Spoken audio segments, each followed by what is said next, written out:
गुरुकुल के अंधेरे कमरे में एक बालिका दूध के प्याले में घुला पहला विष पी रही थी। उसकी आंखें डरी हुई थीं, लेकिन गुरु की कठोर निगाहों में डरने की इजाजत न थी। यही थी चंद्रकला, वह कन्या जिसे हथियार बनना था। साल दर साल विष की मात्रा बढ़ती गई और चंद्रकला का सौंदर्य भी।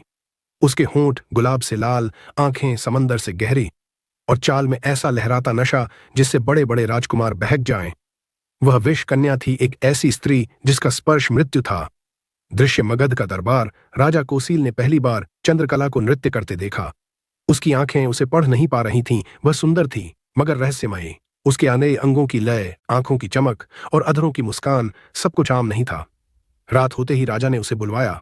पलंग के पास दीप मंद जल रहा था। चंद्रकला झुकी, उसकी सांसें राजा के गले को छू रही थीं।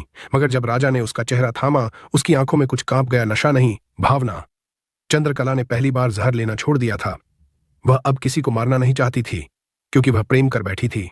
मगर प्यार की ये बगावत तांत्रिक को मंजूर न थी। अगली सुबह चंद्रकला की लाश मंदिर के पीछे मिली। होठों पर हल्की मुस्कान थी, जैसे वह कह रही हो, मैं जीत गई, मैंने प्रेम किया। राजा कोसील ने उसके बाद जीवन भर विवाह नहीं किया।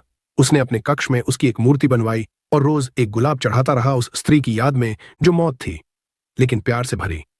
यह कहानी बताती है कि जहर से पली एक स्त्री भी जब प्रेम करती है तो वह अमर हो जाती है।